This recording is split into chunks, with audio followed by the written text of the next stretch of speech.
Watch Symposium. I'm Austin. All right, are you an Anthony Bourdain fan? Well, if you are, you can have one of his watches. I think starting maybe by the time you see this, they're going to have an auction, and part of the money is going to go to a scholarship charity. I don't know what percent. That'd be a good question.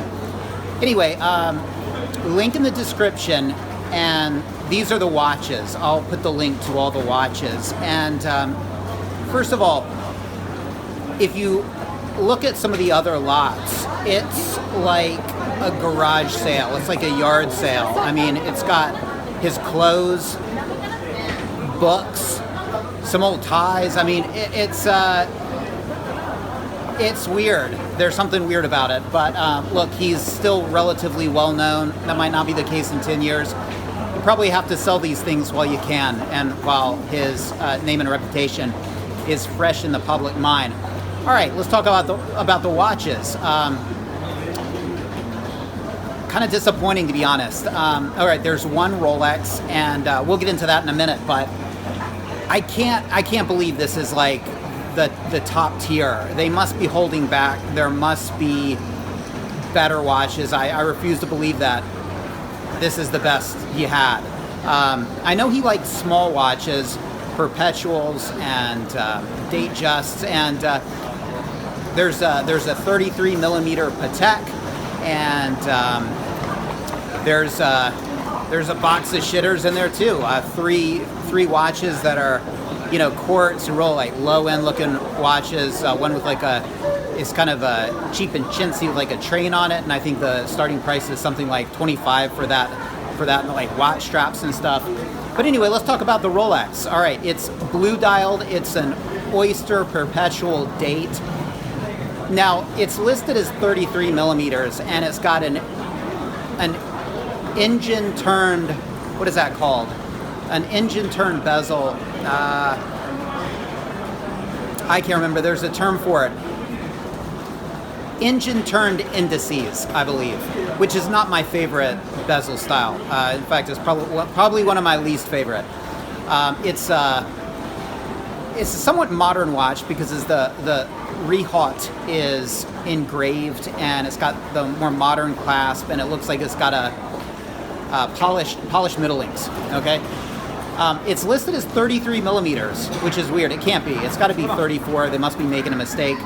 But I almost feel like whoever put these lots up, they don't even know what they're doing. They don't have a reference number there, and this thing can't be 33 millimeters. It's got to be 34.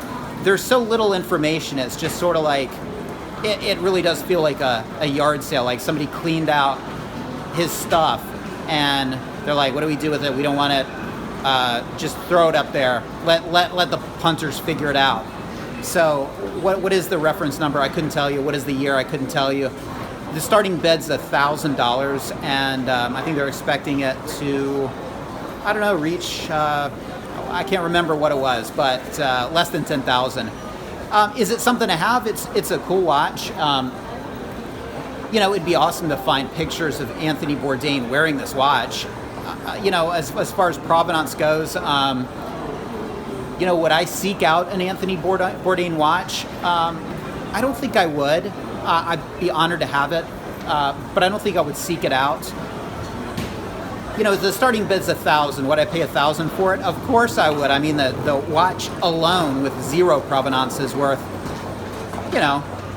probably 3 to 4. And so you add the provenance, that could be cool. I have a feeling more, heavy-hitting Bourdain pieces might be coming in the future. Again, I don't think this can't be all of it, right? Perhaps the family is keeping more of the high-end pieces. But we'll see. I mean, we've got 8 days to go, and hey, if I check back and it's $2,000, I'm betting. I have a feeling it won't. I think there'll be fans, and a mixture of fans and a mixture of people that just know the value of an Oyster date perpetual. Beautiful watch, and yeah, it's got some wear on it, and I assume the wear is all his, and that is really cool. I mean, again, you could probably find, if you got this watch, if you weren't an Anthony Bourdain fan before, well, you'd probably become one, because watching his series and looking at pictures, finding and seeing that watch on his wrist would be really awesome. Anyway, it's a beautiful watch, and we'll see in a little over a week what kind of price it'll fetch. What do you guys think? What would you pay for it? For me,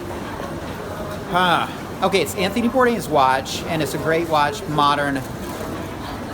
You wouldn't want to polish that watch, by the way. I would say I would personally pay 5,000 USD for it, but no more. I'm sure it'll get more than that, though. Anyway, let me know what you think. Take care. Thanks for watching. See you next time.